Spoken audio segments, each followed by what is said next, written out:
Have you been feeling like you're stuck in life? Has it been nearly impossible to create a lasting change? It seems like life is on repeat. No matter what new things you try, the outcome seems to be the same. But the root cause of the problems might not actually be in the present situation. It might lie in the past. You might be still carrying the imprint of past traumas on your body, on your mind, and on your nervous system. And that is affecting your decision making, how you view the world, how you view yourself. And that in turn might be keeping you stuck.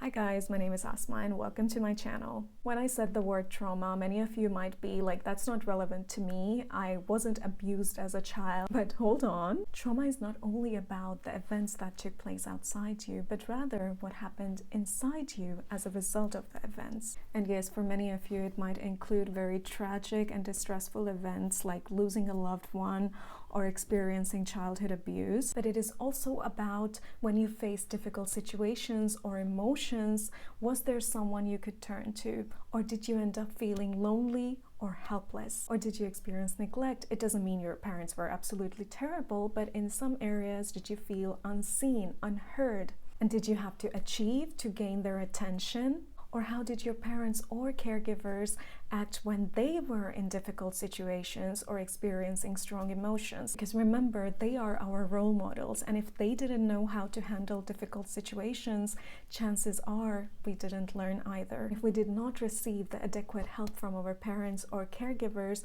we might be left to fend for ourselves. And remember, our brains are not yet developed enough, we don't have enough experience, and we don't have tools to deal with things. So what we end up doing is we develop our own survival mechanisms, be it by seeing example of the adults in our lives or by adapting our behavior in different ways. And here comes the root of the problem.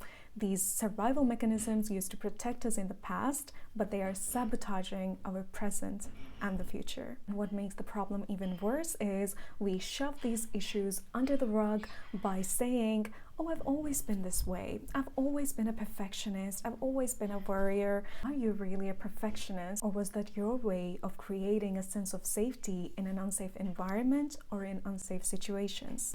And the reason why you might be living on survival mode to this day is because the trauma and the survival mechanisms that you developed might have left a lasting impact on the very foundation of your being and your identity. Those traumatic events might have caused you to disconnect from yourself and your emotions because it might be too overwhelming. You didn't have help in regulating your emotions. You were left alone, so you had no choice but to cast them aside or to suppress them. And for you to feel loved and to feel accepted, you might have denied certain parts of you. And this results into inauthenticity. And if you didn't feel secure as a child, you carry that feeling and project it to yourself. So it's not anymore about the people you don't feel safe with or certain situations that you don't feel safe in, but it becomes this chronic feeling where you don't feel even safe with yourself. And traumatic events can also keep us from developing healthy sense of self-worth. And another way how trauma might have imprinted on you is that you carry toxic shame. You believe that there is something inherently wrong with you that makes you unworthy and maybe unlovable. And here are some signs how those wounds might be showing up in your day-to-day life. Number one, you might be an overachiever. You seek your value through your achievement because you might not have developed that inherent sense of self-worth. You might be seeking it through your achievements. So you might not be living life, but pushing through life, always looking for the next goal and next achievement. Number two, you might be a perfectionist.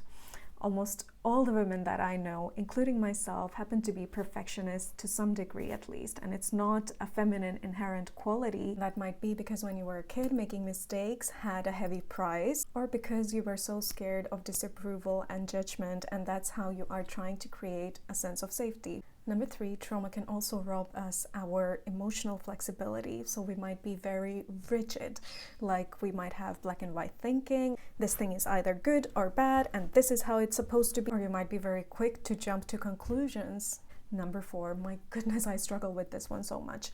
Boundaries. You might not know what your boundaries are because you are disconnected from yourself, so it might be hard to impose the boundaries, and it might be also hard to Accept other people's boundaries. If someone says no to you, you might interpret it immediately as a form of rejection and that someone dislikes you, instead of just seeing that separate thing that they might not want to do it. And because you might not have strong inherent sense of self-worth, so how you feel about yourself is heavily dependent on how others feel about you, how others treat you. If someone compliments you, you feel good about yourself. If someone is a bit distant, cold, or God forbid, criticizes you, it immediately makes you doubt yourself. And number 6, you might have gone through several negative events or been in difficult situations for a prolonged period of time where you felt helpless. So it has left you with lots of negative beliefs about yourself, about life, and about others.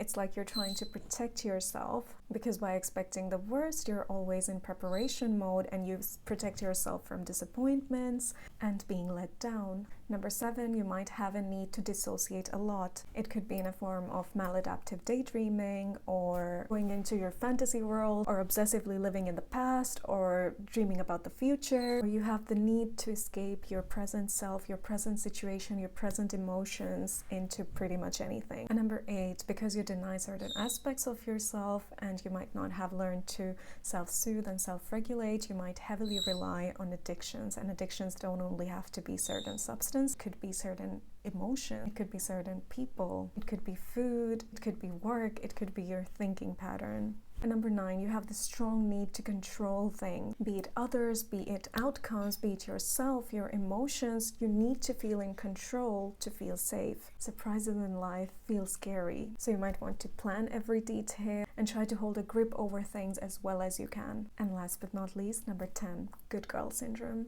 This is something we also had to do to create a sense of security, to keep the harmony, and to avoid the conflicts. And this includes people pleasing, and you might find yourself switching personality depending on who you are with. So you will adapt and edit your personality to fit the people, to fit the crowd, and to fit the needs of the situation.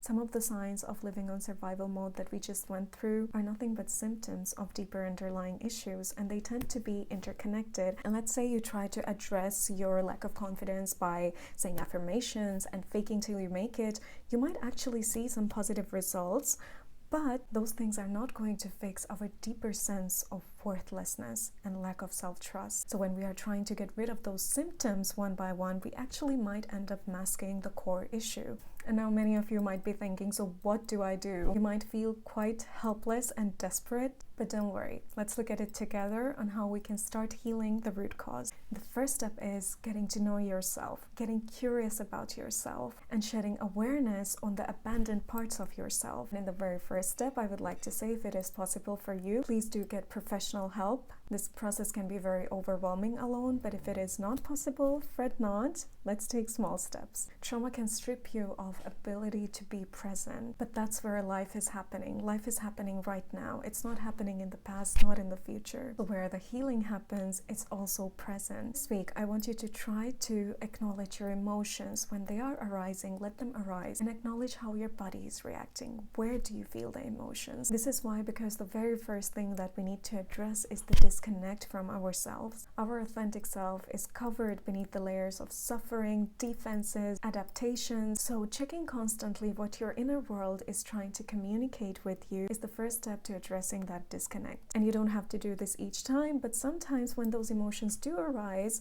try to see how you have labeled the emotion. For example, do you feel that I shouldn't be feeling this emotion is bad? Because the next step would be to seeing emotions as something neutral. They're just your inner compass that is guiding you. When I say feel your emotions, many of you might interpret it as analyzing the emotions, which is I used to do a lot. For example, why do I have this emotion? How can I regulate myself? How can I get rid of it? But that's not the point here. The point is to start feeling again, allowing yourself to feel. I know this might feel completely meaningless. It feels like we have an Everest to climb, and this feels like a babyest baby step. But you know, I actually recently learned that we are so focused on big changes and shifts in life, but life is made out of small moments. And sometimes by taking up those big goals and challenges, We just use them to escape our current hardships. We use it to escape the dissatisfaction. And remember, when you got traumatized on some level, it could have been some big events, but mostly it was probably those small moments where you felt neglected, where you felt unseen. So that's where I think it's best to start the healing as well. And remember, why you feel stuck is because trauma has rewired your nervous system, and you can't heal your nervous system in the future or lingering in the past event. And you can take up lots of things to fix in yourself, but it might just leave you overwhelmed and even further disconnected from yourself. Now the goal is to create foundation for reestablishing your relationship with yourself by getting heard by you. I hope you got some useful insights from this video, and remember that you are not alone on this journey. Some people might be a bit ahead, some people have just barely started. It doesn't really matter where you are. I just want you to get into a committed relationship with yourself where you are on your side and you're willing to hold your hand throughout this journey, no matter how slow or fast it goes. Thank you for watching this video, and see you again. Bye!